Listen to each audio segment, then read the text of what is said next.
Security in Latin America and the Caribbean. I would like to thank our supporting organizations and media partners whose names are listed on the front page of our program. And without further ado, I'm just going to say very few words about General Kelly. We have a long bio of him on the last page of the attendance list, mainly because we have to end exactly at 9:25. The General has kindly agreed to take questions. And so I basically will just read or mention the last part of his bio, except that he entered the Marine Corps in 1970. We'll skip to 1999, when Colonel Kelly transferred to joint duty and served as Special Assistant to the Supreme Allied Commander in Europe, in Mons, Belgium. And then the next position I'm going to go down to, much of Brigadier General Kelly's two-year assignment was spent deployed in Iraq. He then returned to headquarters, Marine Corps, as a legislative assistant to the Commandant from 2004 to 2007. He was promoted to Major General. He returned to Camp Pendleton as a Commanding General, Marine Expeditionary Force, forward. The command deployed to Iraq in early 2008 for a year-long mission. And then the final thing I will mention is General Kelly comes to the United States Southern Command from his previous position as the Senior Military Assistant to the Secretary of Defense from March 2011 to October 2012. I picked out those aspects of a long and distinguished career because they show the very varied kinds of positions that the General has been in, and you will see all of that and hear all of that in the General's presentation and in the discussion. So without further ado, please join me in welcoming General John F. Kelly, United States Marine Corps Commander, United States Southern Command.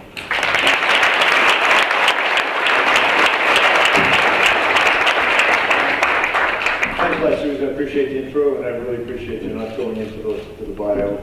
The 1970 comment always makes me feel really old, but I have been doing this a long time. It is a privilege to serve one's country in some way, and if you haven't, you got to try it. Don't let your whole life go by and not do something for the greater good, I would say. And there's probably nothing more honorable and noble than to serve one's country, particularly in uniform, and that includes police and firemen, for sure, and law enforcement. Anyways, thanks. This is a great initiative. Southcom gets a great deal out of events like this because one of the most difficult things to do as a military guy or gal is not think like a military guy or gal, particularly when you get to a certain point in life. It's very, very valuable for me to hear non-military points of view, and particularly points of view that are really outside the military realm. I, as an example, meet a great deal with human rights groups, not to say that that's not a big part of what we do. In fact, I would offer to you two things, and I say this to my staff, and everywhere I visit, regardless of whether it's with military people or with political leadership in the countries I visit, that everything we do at Southcom begins and ends with human rights discussion. And not just the wink, wink, nod, nod, let's get this out of the way. I will not work with anyone in my part of the world that I spend all of my time in unless they take human rights seriously. I will not do it. And my answer to a lot of people about human rights records in Latin America and how can a military guy actually take it that seriously? A lot of people in the world talk about human rights. I would offer to you the U.S. military does human rights. So it's very, very important that you all understand that.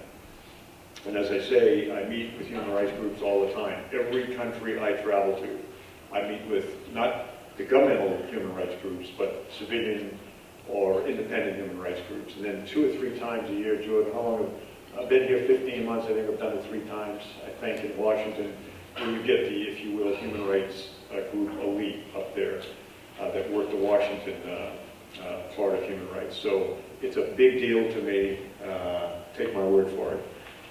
So I'll run through a couple of topics here and then we'll open it up for Q&A. Venezuela, of course, that's probably the one part of this part of the world that people are focused on pretty heavily. I'm oftentimes asked, you know, if the Southcom has a plan of some type for Venezuela.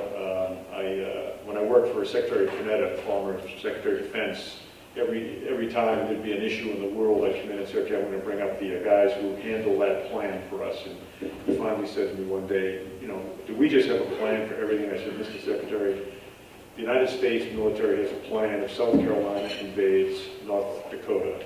We have a plan for everything, and we maintain those plans so that if something bad in the world happens, whether it's a volcano, a hurricane, or a collapse at one of our embassies around the world, or a threat to one of our embassies, we can dust it off and make it happen. So, but specifically about Venezuela, we at Southcom are watching Venezuela sympathetically. Certainly, as we see the riots in the streets and the attempt of the government to deal with those riots and whatnot, I mean, I think the good news is that the government now is engaging, recently, the last couple of days, engaging some of the groups that are demonstrating, some of the opposition groups. I think that's good news. Anytime people are talking rather than throwing rocks at each other, that's a good thing. Where that goes, I don't know. My concern probably is economically. As we all know, it's one of the richest, potentially richest countries in the world. I think it is probably the number 2 potentially richest country in the world with oil reserves second only to Saudi Arabia. But we also know that economically they're in near dire straits. And again, that's something that the government there needs to address. So we look pretty closely at what goes on down there day to day. As I said, human rights is a really, really big deal to me personally and professionally, and to Southern Command in the United States. So what we see there is something we watch very closely, and working certainly with some of the neighbors down in our part of the world. In the event this or that happens, we can certainly help in terms of humanitarian way. But you know, we still have a functioning embassy there, the United States does, and they go to work every day, and we'll see how that turns out. I'm oftentimes asked, and I'll close out with this, I'm oftentimes asked about what would happen if the worst happened in Venezuela, and that is kind of an economic collapse. I'm not an economist, I'm not so sure they're there. Again, the good news is we're not talking about a country that doesn't have potential. So if the economy was to get worse and worse, at least they can easily fall back on their potential wealth, and that is the oil wealth. But we still, the United States still buys a great deal of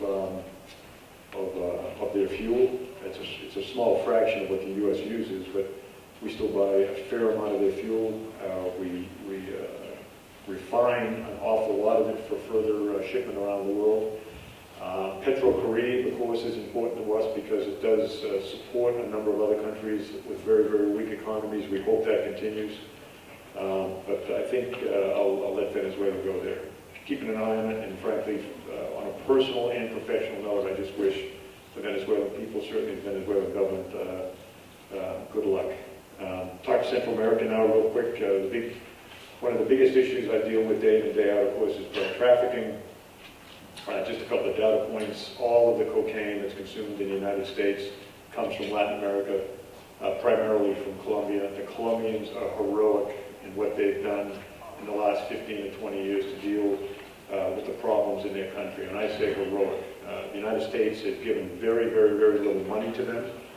The United States has done none of the fighting for them. They've invested their own treasure, their own blood in the fight.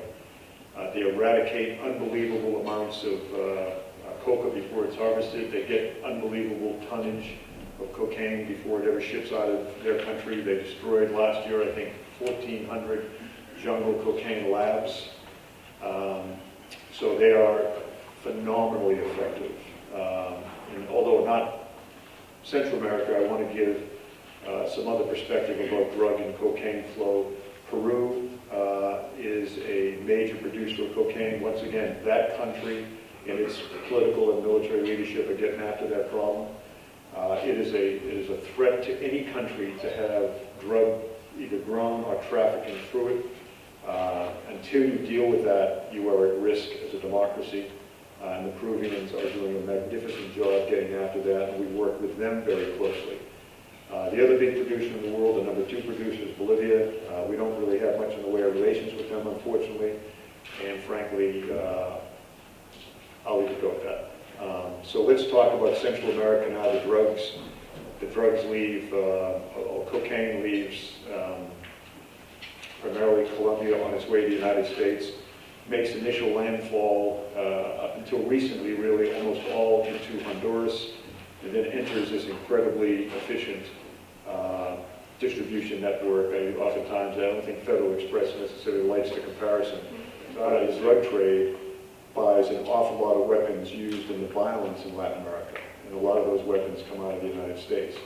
We know that some of that money, not exactly how much, but certainly tens of millions of it, goes into extremist organizations' coffers as the money is laundered out of the United States. And some of it is taken off and put into Hezbollah, Hamas, even Al-Qaeda type bank accounts, if you will. We know that when the large amounts of this drug make its way to Africa and then up into Western Europe, as it moves through Africa, in these parts of Africa that are dominated by the Al-Qaeda affiliated organizations, they charge a toll, if you will, for this drug to move. So it's a worldwide network, and anything can travel on that network. Anything can travel on that network into the heartland of the United States. All you got to do is pay the freight, pay the charge. But for us here at Southcom, primarily we're looking at the drug flow. So the lesson here is all of the cocaine, virtually the vast majority of heroin, the vast majority of methamphetamines now produced south of the American border and then trafficked into the American border. We got, I think, on the high seas last year, Southcom working with law enforcement of every kind. Before it ever touched Latin America, or before it ever touched Central America, I think we got 123 tons of cocaine. That's a lot of cocaine, but it's a fraction of what gets through. I don't know exactly how much gets through, but I know 123 tons is a fraction. And it's unfortunate because we just simply don't have the assets. And that's really Naval, Coast Guard, and reconnaissance aircraft to pick this stuff up as it moves. In fact, I see it move pretty clearly. What I can't do is stop it. I can stop 123 tons last year, but I don't have the end game. The law enforcement and the military and the Coast Guard don't have the end game assets. That's ships on the sea. So it's unfortunate because it breaks my heart to see it just kind of pass by and get into the network up in Central America. So I think I'll end with that real quick and move on to, I've already talked about Colombia, Mexico, Peru, shoulder to shoulder with us in this drug fight, Panama. We work with Nicaragua. They're concerned, they understand the impact of the drug trafficking. They're very, very good at deflecting the cocaine flow away from their borders or away from their littorals. That's good news. I couldn't care less about the politics of the country. If they're willing to work with me against drugs, they're my best friends. But I'm not supposed to say that, so I'll just let it go with that. I will leave Central America on this. Honduras is a wonderful country, populated by wonderful people. It is the most dangerous country on the planet, bar none, that's not at war. It's actually, I think, more dangerous today than Afghanistan is. From UN estimates, it's very far and away the most murder-prone country on the planet. Followed very closely by some other Latin American countries or some other Central American countries. Venezuela is one that has all of a sudden had a huge spike in violence, by the way. I think right now the UN figures it per 100,000 people, murders per 100,000. Honduras was about 91 per 100,000. By contrast, the United States is about 4. So 91 per 100,000. The new president and his team has really gotten after it. I think it's down to 86 or something like that. Still very, very high, still the highest. But they've already made a dent in what they're doing in terms of citizen security. just recently, I think the UN determined that Venezuela is 79 per 100,000.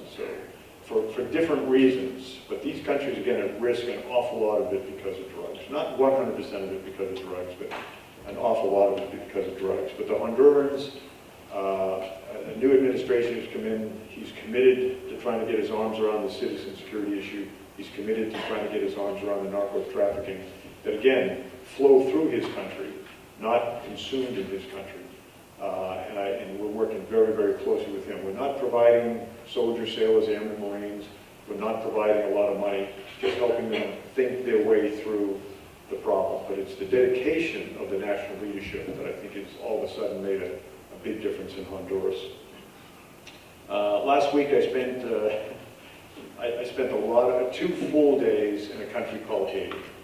And I got to tell you, and that was most of that time spent with the president of the country and the American ambassador and the president's team, with his team being everyone from security to foreign affairs to even tourism.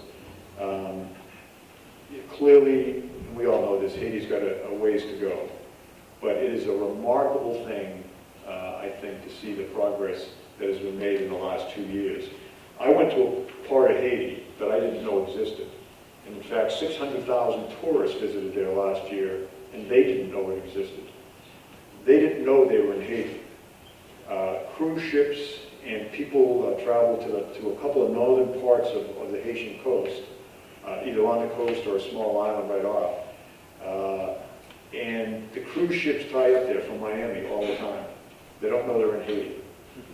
They think they're in Hispaniola or the local city name, but they don't say, this city in Haiti. They just say, we're going to visit this island called, fill in the blank. So 600,000, about half of them American tourists, visit Haiti every year and don't know they're in Haiti.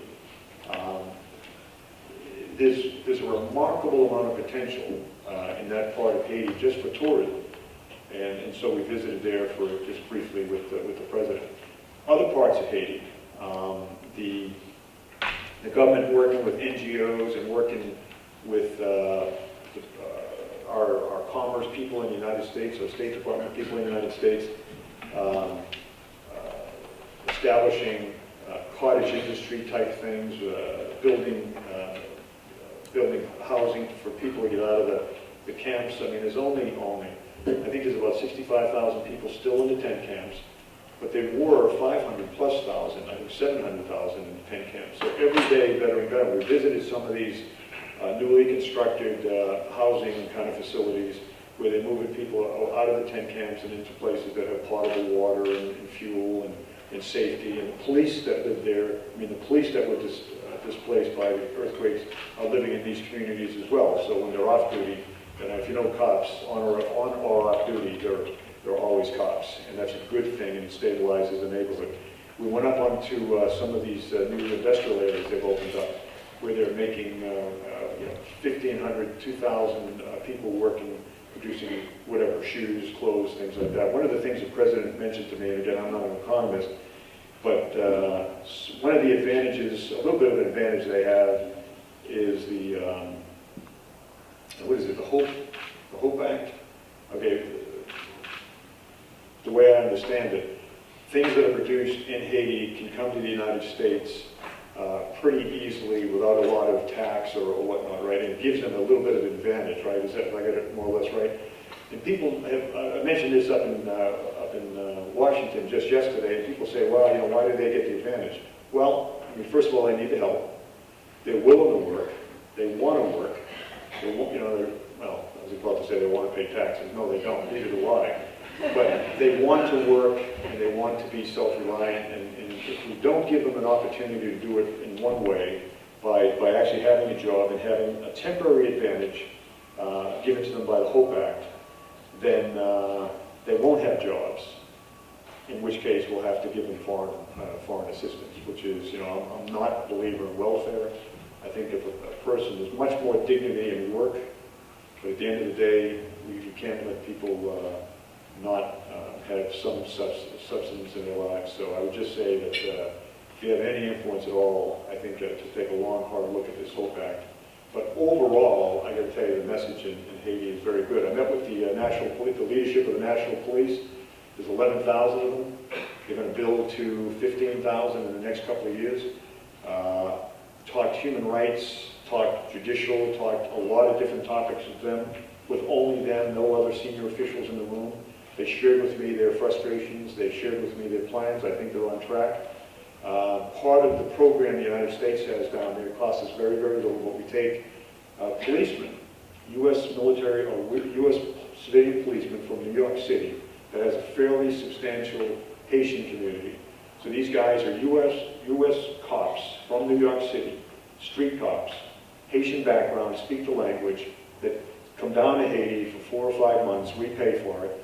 State Department pays for it, and they work alongside the Haitian police. So I get with these cops and say, these are, these are New York, these are American citizens, New York City residents, and once we get past the who's better, the Yankees or the Red Sox, once we get past that discussion, to ask these guys, what's it like? What are these cops like? And they gave us, generally speaking, some pretty high marks for the cops.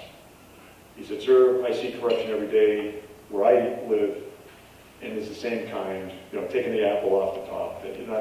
They're doing a pretty good job, and they've got the kind of human rights thing, and they've got the local policing thing. So I think that's all good news, and I want to really highlight what's happening in Haiti.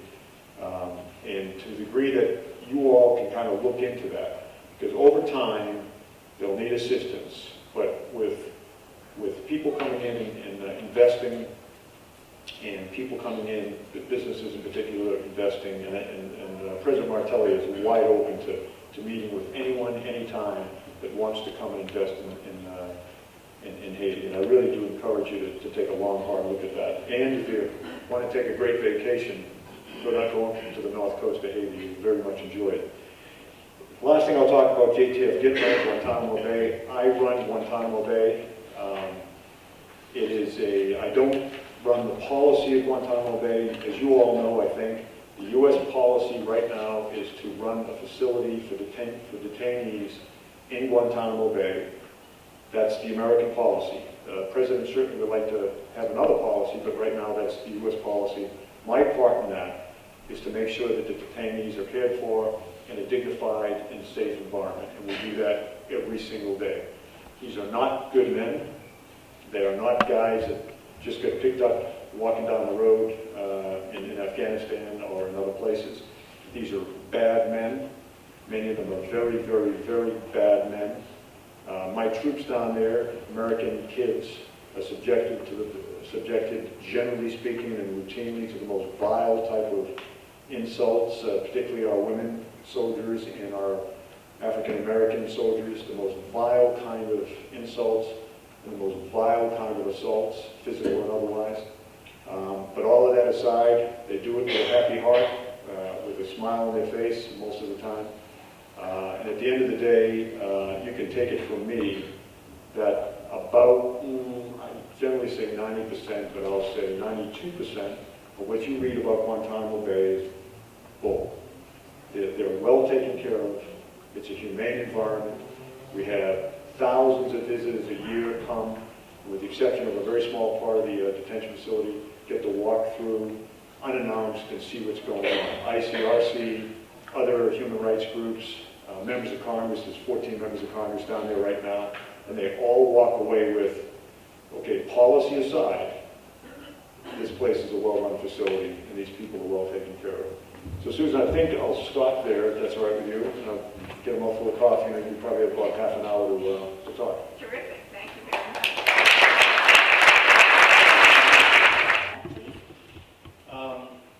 The world, the United States has kind of compartmented the world, if you will, so that we can I've already mentioned Latin America and the Caribbean is part of Southern Command. You have Pacific Command, you can imagine that's all of Asia.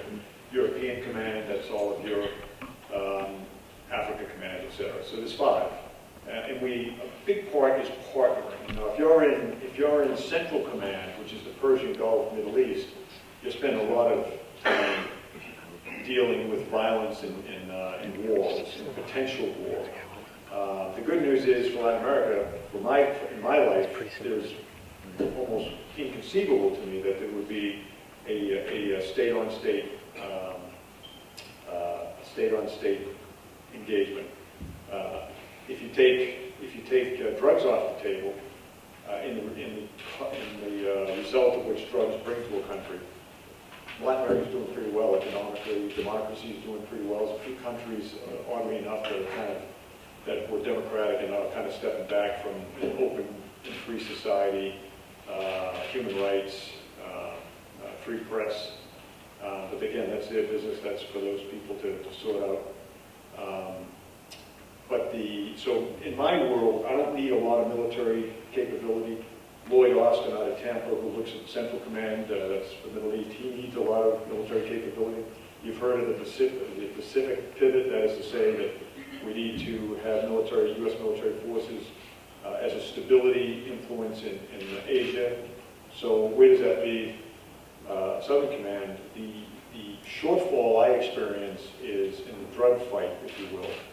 As I mentioned before, as the drugs come out of the countries that they're produced in, and I'll use cocaine, as they come out of Colombia, both on the Pacific side and the Caribbean side, they're heavily exposed to me, so I can see them and I can go after them. And I can get 3, 4, 5 tons at a time, 3, 4, 5 tons at a time, and do it with zero violence.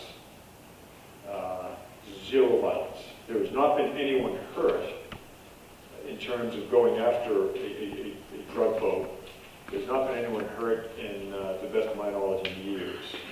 Now, take that same cocaine and put it on the streets of Boston or Portland or Miami. We all know what it does. It's hugely violent. I don't believe, as an example, there's any such thing as a non-violent drug transaction. Because if the spectrum from peasants in Peru or in Bolivia having a gun held to their head by the FARC or the Sendero Luminoso or the Bacrin, a gun held to their head to produce coca, and if they don't produce coca, in many cases they suffer for it. That's violence, in my opinion. And then as that stuff is moved north, there's tremendous violence and corruption along the way. And then when it gets to Central America, it makes its way through Latin America or Central America, in Mexico, unbelievable levels of violence. Tens of thousands of people killed. Mexico, 70,000 in 5 years. Then when it gets into the United States, that strip of border along the Mexican border, Arizona, California, New Mexico, it's among the most violent parts of our country. And then that drug gets into the United States, and it's nothing but violence as it's getting closer and closer to the user. So in my opinion, some drug dealer sells a small amount of cocaine or heroin or marijuana or something like that to a kid in a high school, up in front of a high school, even though there's no violence there. The whole string, the whole process is the most violent process, human process probably in the world. So I don't buy there's no violence. I don't buy there's any such thing as a non-violent drug deal. I don't buy that.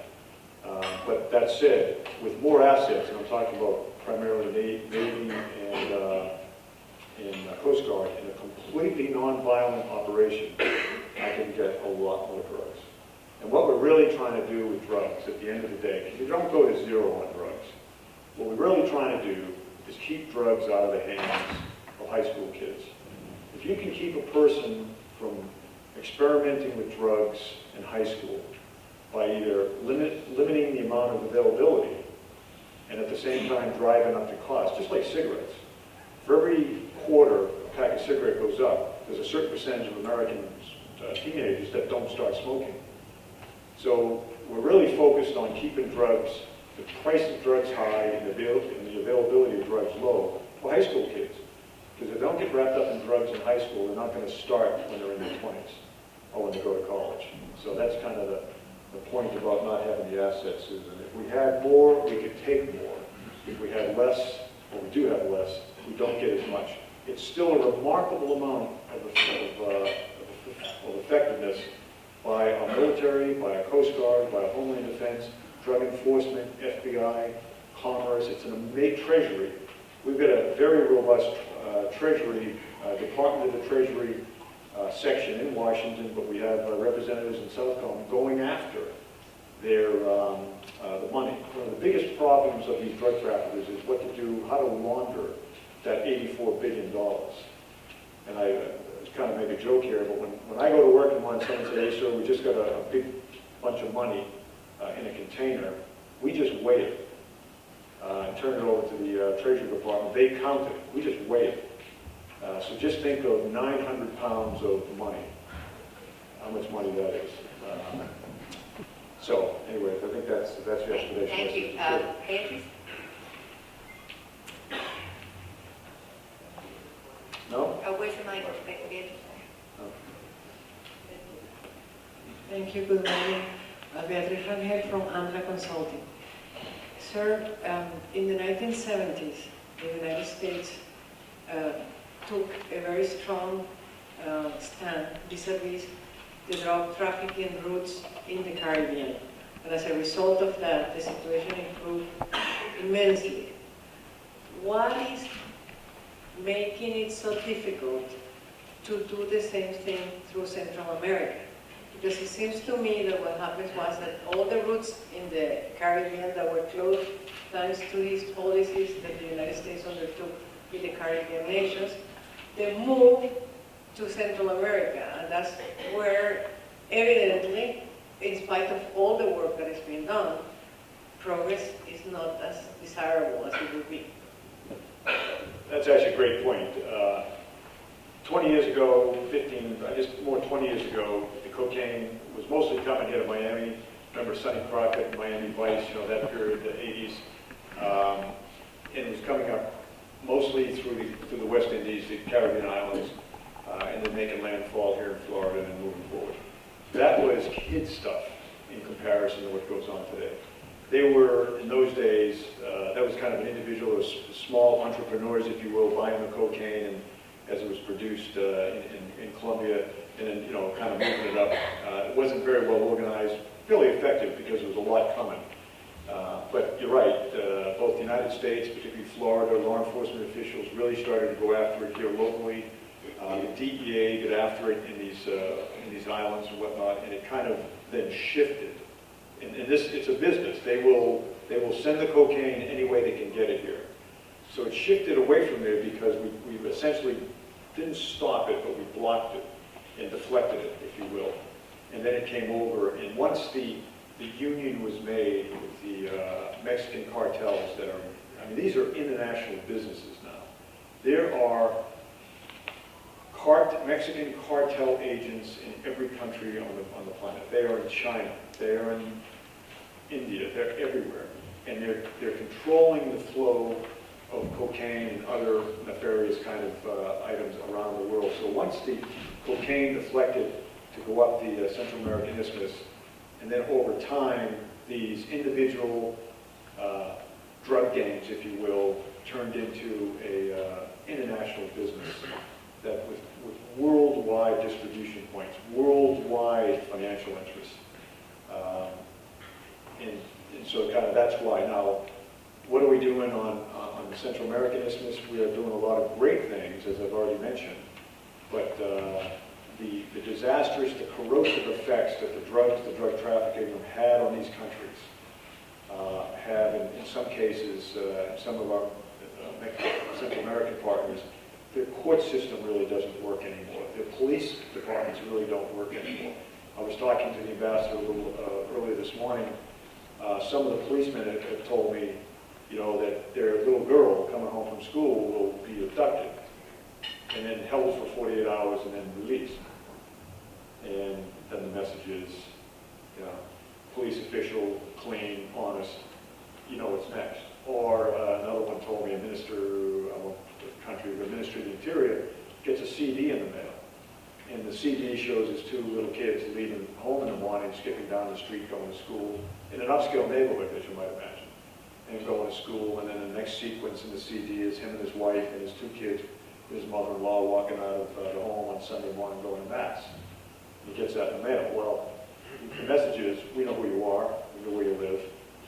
And so a lot of these organizations or a lot of these ministries and police either become corrupt or, to a large degree, they just step back and let things happen because they don't want to lose their little girl, their little boy, their wife.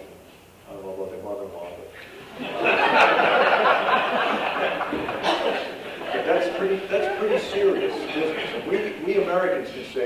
lectured all the time, why aren't those people doing more in terms of the drug flow? And I look back and say, why aren't you doing more? You know, Mr. whoever I'm talking to in Washington, why don't you do more? They're willing to fight the fight. They're willing to put their own blood on the line. They just need some help. And that doesn't mean soldiers, sailors, airmen, and Marines on the ground. That's the last thing I'd ever do. But they need more help, some more advice, some more of this, some more of that. Pennies on the dollar. Last year in America, I think Jordan, once again, I keep going back to, I trust her numbers, something in the neighborhood of 40,000 Americans died from drugs last year. Now, not all of them from cocaine, methamphetamines, and heroin, but a large percentage of that 40,000 died from those drugs. And you can't even put a price tag on the human misery of people who are living under bridges and parents who haven't seen their kids in months or years because they're strung out on drugs and selling their bodies in places, in alleyways and what. You can't even put a price on the human misery. So when people lecture me about why aren't they doing more, I come back and say, I don't know why the hell they're doing anything, because it really is our problem. And they just happen to be victimized by it because it flows through their countries. Kevin, oh, I'm sorry. I'm sorry. I- You're in charge. I won't do it That's again. okay, Kevin. No, your name's Kevin too? No, No. Kevin. Thank you very much, General. I'm Kevin McGowan, the British Consul General. So you've been very eloquent about partnership, and we're very grateful to partner with you with our Royal Naval assets here. I have two questions. No, could you ask one? I'm sorry. Okay. We have a long list. Okay. Try to make them in.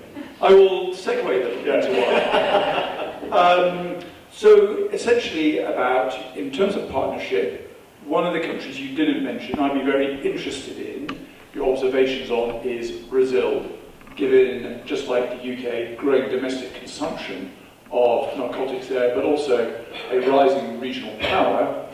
And segue into the second follow-up is you eloquently explained the challenges on the ground. How do you contrast that with a growing debate around legalization, not one which my government supports, but is obviously very relevant over the next 18 months?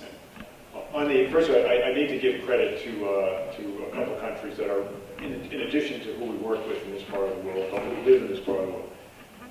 United States, the French, and the Canadians. We have naval assets, and when I say naval assets, like one ship, but that's a lot of help, one ship. If I can have one ship for 365 days, one ship equivalent for that long in the Caribbean, I can get 20 tons of cocaine.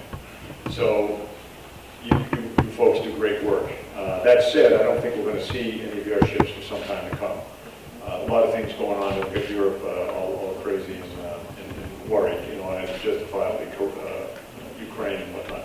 Canadians, again, great partners, the Dutch out of Curacao, in addition to the Colombians and the Panamanians and everybody else. And oh, by the way, a kilo of cocaine here in the United States retail for somewhere around $30,000 to $40,000. In your country, it's $250,000.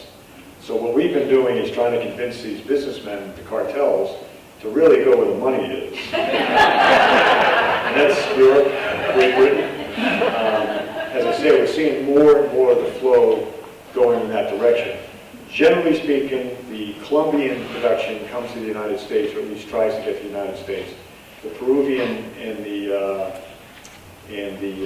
Bolivian production, generally speaking, is moving through Brazil, that didn't have a drug consumption problem or a cocaine consumption problem just a few years ago. Now it does. The good news is for Brazil, a rising middle class. The bad news is for Brazil, a rising middle class, because that means people have time in their hands and money in their pocket. Crack cocaine is an epidemic in Brazil. It's now the number 2 consumer in terms of tonnage of all cocaine in the world. The United States remains number 1. Actually, the number 1 consumer per capita is UK. We're a fun country. Yeah, we're a fun country. So it flows through those countries, out of Peru, out of Bolivia, and either down through Argentina, and it makes its way to Europe, or through Brazil. most of it goes, leaves Brazil and goes to, the world market. But all kidding aside, you do have a rising problem with cocaine, as does, take Russia, a huge country, unbelievable heroin problem. Most of the production of the world is heroin. Afghanistan, places like that. And Afghanistan still produces more heroin than anywhere else in the world, but that is hugely consumed in countries like Russia. Unbelievable problem. Iran, of all places, Islamic country, and they're usually not consumers of this kind of stuff. They have an unbelievable heroin problem. Central Asia heroin problem. So, but what was the other legalization? I'm not, as a policy, we've got 2 states in the United States that have legalized marijuana. And frankly, with medical marijuana, that's essentially legalized marijuana in the United States, I think. Still, as I understand it, I hear this a lot, it's still against federal law, but in many places, I guess we've elected not to enforce federal law in those 2 states anyways. But I would just offer that no country that's legalized drugs, after they've done it, thought it was a good idea. You just can't unlegalize it.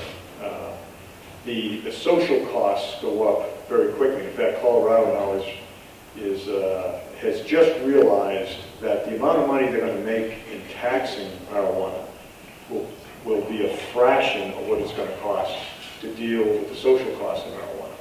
And it's irony as an American, I'm just a dumb little country boy from Boston here, but I don't quite get the fact that we in the United States, we've got a $100 million anti-tobacco use program going right now.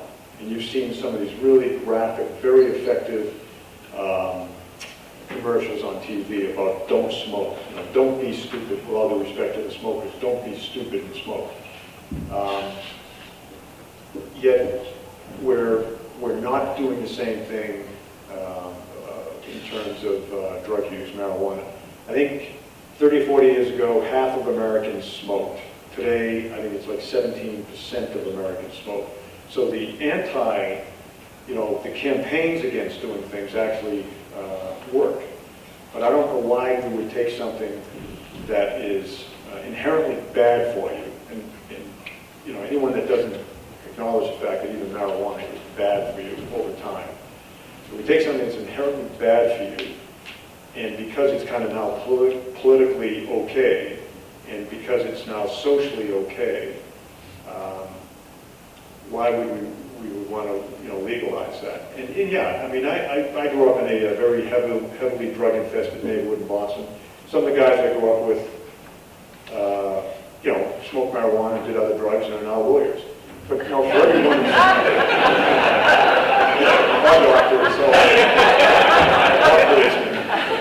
but for every, I really, that is a good lawyer job, but I didn't. I won't catalog that. But for every one of them, I mean, I grew up in Boston, probably with about 25 to 30 guys. Went to grammar school with them, first Holy Communion, confirmation, played Little League baseball or Pee Wee hockey with them. Let's say there's 30.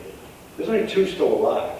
And they all died from drugs when they were about, somewhere between 16 and 21. And they all started with marijuana, and then they went on to barbiturates and, and all of this kind of thing. And most of you are too young, but back then it was like, there's nothing wrong with LSD, and there's nothing wrong with, and I know I sound like an old guy here, but I'm just looking at the numbers. They're all dead. And again, the human misery factor of what happened to them in their lives while they were dying from drugs, and then of course, if their parents are still alive, which probably most of them aren't, the sadness that stayed with the parents for the rest of their life in terms of losing a child. So I think generally speaking, countries, whether Holland, Portugal, other places that have legalized drugs are kind of kicking themselves in the ass for doing it. And that's my thought on that. Interesting thing on, just real quick, the most legal drug in the United States is nicotine. And a big thing about nicotine is very, very, very heavily taxed, cigarettes. And interesting, DEA and others, Commerce, I think, numbers, for every dollar raised in taxes, on a pack of cigarettes, and you can just imagine how much money is raised in tobacco use. $23 are paid out in social, mostly healthcare and that kind of thing. So it's you know, using just whether you think it's right, wrong, and human misery and all the rest of it, just the fact that it's so expensive to our society to have nicotine legal. Why in the hell would we want to legalize other things that are as detrimental to our citizens? Sorry. No, that's not. Gentleman here? Yeah, thank you. It's behind you. Oh, thank you. Juan Gallardo with Eakin Associates. I just wanted to ask you, you mentioned Federal Express. I used to work for a logistics company as well, and I know that neither the logistics nor the farmers or producers really make the money. It's really the retailers. And I wonder who runs or who owns the retail in the United States, and who runs the Walmarts of the drug cities? Yeah. It's a great question. You're right. The farmer in Peru or the farmer in Colombia, for that matter, like the farmer that raises coca in Bolivia, I'll just use maybe Colombia. That farmer's only making $600 a year, so he's producing the coca. And for all he knows, you know, the cattle could be eating it, and he's just producing it.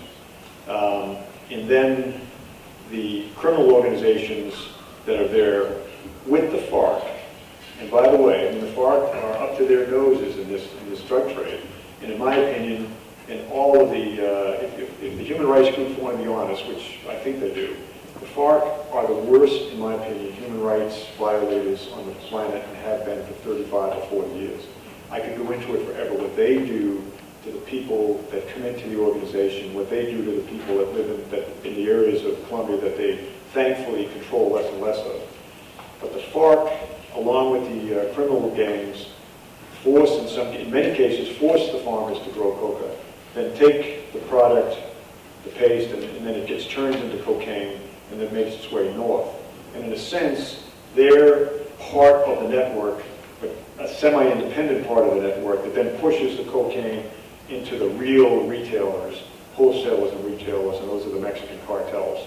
And so all along the way, this very, very efficient, yet almost unorganized network. That's why when you take a kingpin out, he's only one guy. You know, it's like if the president of Raytheon dropped dead right now, the vice president of Raytheon would take over.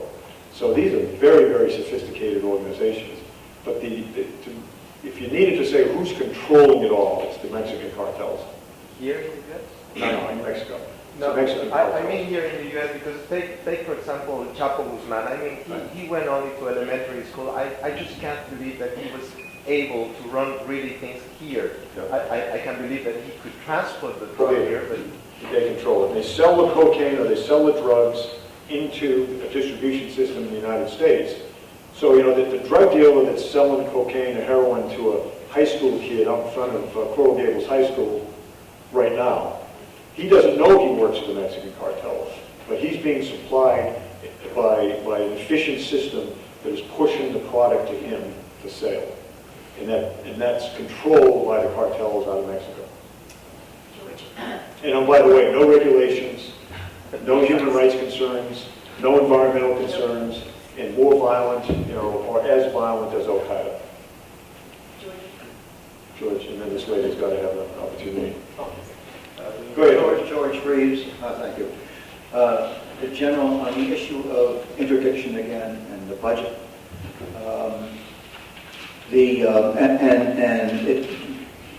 drug interdiction by sea, whether it comes to the U.S. or to Guatemala, Belize, or Honduras, it still comes by sea. Yeah. Now, the Coast Guard last week had a great find here, a great drug bust at Sector Miami. And the Coasties will tell you that with the few assets that we have, the backyards are so sophisticated they can identify all our Coast Guard cutters wherever they are, and including the British RFA, and it makes it even easier for them since they can determine where our Coasties are and avoid them. So don't you think we need more money to be able to interdict? First of all, an opinion on whether we need more money would fall in the general category of policy, if not criticism of the government, so I won't say Things like the Coast Guard cutters and Navy ships, for that matter, at sea. Once they're at sea, the bad guys don't know where they are. But I can guarantee that. But that said, they're smart enough to know the fact that there's hardly any Coast Guard cutters, Navy ships in the Caribbean. And for that matter, Brits, Dutch, they're smart enough to know that this is kind of a pretty much open environment for them to push drugs.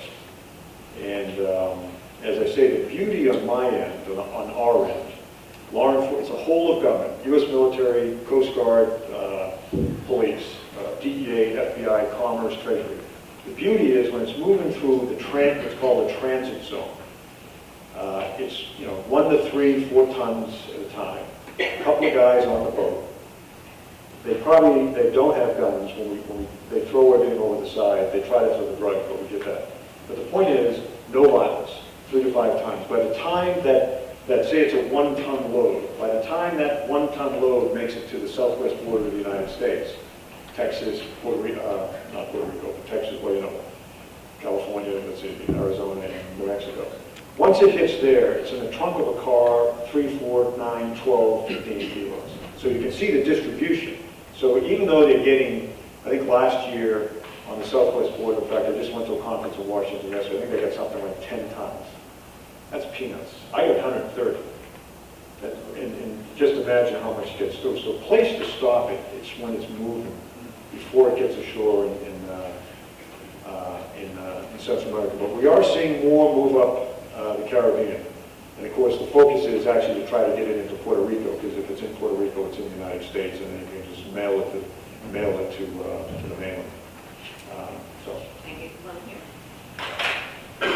Unfortunately, this has to be our last question. Okay. Thank you very much, General, for an excellent presentation. My name is Susanna Werner, United States-Mexico Chamber of Commerce. Could you comment, please, on the Marine Corps' use of renewable energy, such as solar, wind, and biofuel? The U.S. Marine Corps? Yes. I bet we're, because it's the Marine Corps, I bet we're #1 in the world in doing it. I bet no one else can hold a candle to us. Secretary Mavis, Secretary of the Navy, has committed the Navy to being much more green, much more fuel efficient and all that. I think that, all kidding aside, that is a big part of what we do. Interesting, some years ago, Commandant of the Marine Corps, we were really engaged in Afghanistan, said that in order to get I think he used to use, a gallon of diesel fuel to get to a FOB, a place in Afghanistan where Marines needed to either put in their vehicle or using generators, ultimately cost $400 a gallon because of the cost of transporting it to Pakistan, moving it to Pakistan, all the cost of doing that, getting it into Afghanistan, moving it, yada, yada, protecting it and all that, something like $400. So actually, and I'm talking 6 to 7 years ago, I think really before Secretary Mavis, really started to get to push this inside the Navy Department. Things like renewables, things like we transitioned an awful lot of our smaller bases away from diesel generators for electricity onto solar panels and things like that. We have young guys and gals that carry radios. Used to have to carry batteries. Batteries weigh maybe 4 pounds a piece. So in many cases, weigh more than the radios.